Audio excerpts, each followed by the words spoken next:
Ayan na guys, ang paborito naming ulam, tahong. Ayan, namitas ako ng sili, dahon ng sili at malunggay. Tapos yan yung papaya. O, diba, pre yung gulay ko guys. Tahong lang yung binili namin. Lutong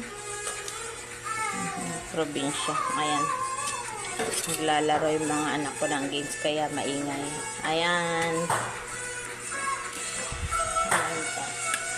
Ayan guys, ang ating ulam na masarap at fresh, healthy, tahong. Sarap. Ayan, luto na. So, pwede na kaming jumain. Ayan yung papaya kong pinitas. Ayan. Yung tatlong papaya. Ayan, dyan guys. Fresh na fresh. Lagyan na nating sili. Oh, ay, may sili din pala kami dyan na green. Okay na to guys.